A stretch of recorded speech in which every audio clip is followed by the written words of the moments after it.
Halo Shalom saudara. Pernah tidak saudara mengalami perasaan seperti ini ketika melihat orang yang kita tidak sukai atau musuh kita itu susah? Kita bilang, kapok kamu, rasain kamu, pantas kamu ngalamin itu. Gue bilang juga apa? Saudara, ketika ada orang yang berbeda pandangan, pernah berdebat atau bahkan bertengkar dengan kita, ternyata terlibat skandal. Misalnya dia terbukti sebagai seorang yang munafik. Wah, kita mungkin akan bertepuk tangan dan ingin berkata, tuh kan, aku bilang juga apa? Bener aku kan? Dia itu memang orangnya begini, dan begini. Ketika seseorang yang kita rasa sudah melakukan hal yang salah terhadap kita dan dia mengalami kesulitan, kita mungkin mengepalkan tangan walaupun sembunyi-sembunyi ya. Yes. Namun perhatikan, Amsal memperingatkan untuk jangan pernah bersuka cita ketika bahkan musuh kita jatuh sekalipun. Amsal 24 ayat 17 dan 18 berkata, jangan bersuka cita kalau musuhmu jatuh. Jangan hatimu beria-ria kalau ia terperosok, supaya Tuhan tidak melihatnya dan menganggapnya jahat, lalu memalingkan murkanya daripada orang itu. Nah saudara, alasan kenapa kita tidak boleh bersuka cita bahkan ketika musuh kita jatuh sekalipun, alasannya menunjukkan bahwa ini adalah peringatan yang serius.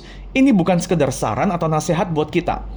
Kenapa? Karena rasa senang melihat musuh jatuh di mata Tuhan adalah sebuah kesalahan dan dosa yang bahkan lebih jahat dan lebih perlu dihukum dibandingkan dengan kesalahan yang membuat musuh kita terjatuh sekalipun. Wah, ini keras sekali bukan?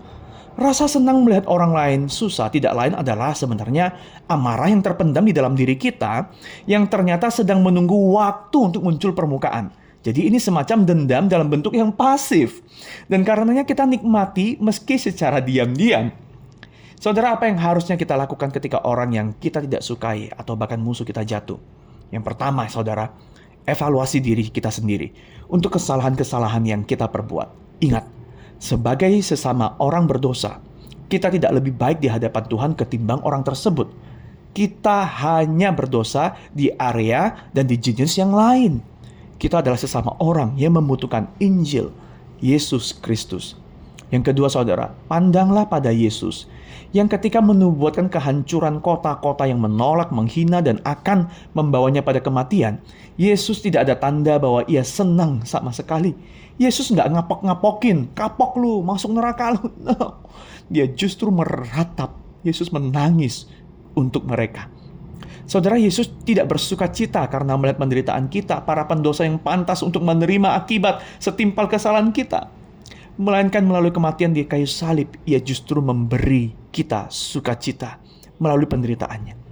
Saudara, mari kita berdoa hari ini. Tuhan, proses dan bentuklah agar watakku menjadi semakin sepertimu. Aku bukan tidak tahu apa yang seharusnya aku lakukan. Seringkali aku tidak mampu, bahkan tidak mau. Aku memohon pertolongan Roh Kudus. Lembutkan hatiku ya Tuhan.